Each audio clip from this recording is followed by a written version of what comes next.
All right, Nazia Elahi Khan, social activist, with us on the program at this point in time. Nazia, are you there with us? Yes, yes. Nazia, what do you have to say to Soni about what's happened here with her? You know, this is extremely repugnant. This is extremely unbecoming of the society that we aspire to become.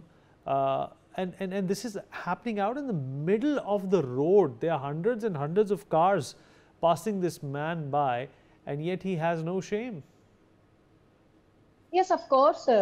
We have seen so many cases and so many scenarios this kind regarding that. And I think police are sleeping. The ignorant behavior of police is quite obnoxious for us and innoxious as well. Because even मैंने मौलाना साजिद रशीदी के लिए जब complain किया था, when I have filed complaint, तो police ने वही किया. तो दिल्ली पुलिस हो या गुरुग्राम पुलिस हो, दोनों का इग्नोरेंट बिहेवियर जो जा रहा है, ये सच में एक बहुत ही स्केरी मोमेंट को, स्केरी सिनेरियो को क्रिएट कर रहा है. मतलब इट्स वेरी इजी ना कि आप किसी भी महिला को आप कैब में या मेट्रो में या कहीं पर भी आप डिफेम कर दो, मलाइन कर दो, मोलेस्ट कर दो और अपने शरीर को दिखा करके आप अपने सेक्सुअल डिजायर्स पूरे करो. और महिला जब पुलिस स्टेशन जा रही है तो उसके कंप्लेन को पुलिस इग्नोर करेगी. तो पुलिस से बेटर काम तो मीडिया कर रही है. तो पुलिस को अपनी वर्दी उतार देनी चाहिए और मीडिया को कह देना चाहिए कि आप ही मेरा काम कंप्लीट कर दो.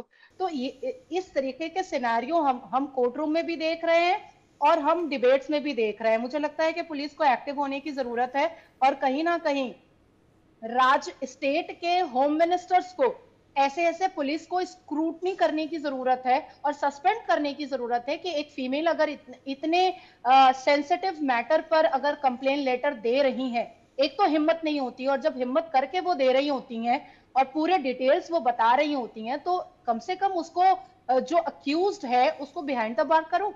एटलीस्ट इतना तो करना चाहिए. पर पुलिस का इग्नोरेंट बिहेवियर बहुत ज्यादा स्कैरी भी है भारत में फीमेल के लिए and it's obnoxious.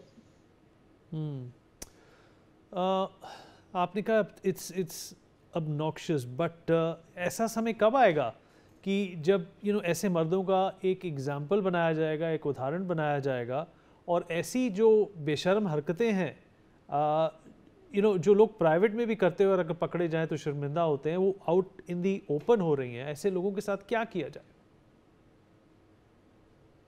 As an advocate मुझे लगता है कि section 69 is not enough. Section 69 में या जितने भी मोलेस्टेशन के जो सेक्शन बीएनएस और बीएनएसएस में आए हैं, ये इनफ नहीं हो रहा है हमारे देश की बच्चियों को सेफ रखने के लिए, सिक्योर रखने के लिए. और आसपास में जो लोग गैदरिंग में खड़े होते हैं उनके जो रिएक्शंस नहीं आते हैं, ये भी बहुत स्कैरी है, बहुत ज्यादा स्कैरी है. तो मेरे हिसाब से ऐसे लोगों के लिए कम से कम 3 साल की सजा अमेंड करनी चाहिए.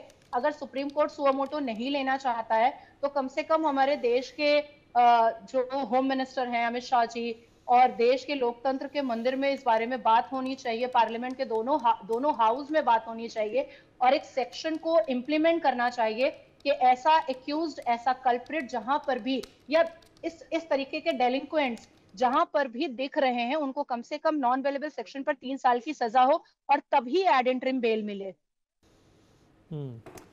चलिए, हमसे बातचीत करने के लिए, जुड़ने के लिए आपका शुक्रिया. For more such videos, subscribe to the NewsX YouTube channel, hit the bell icon.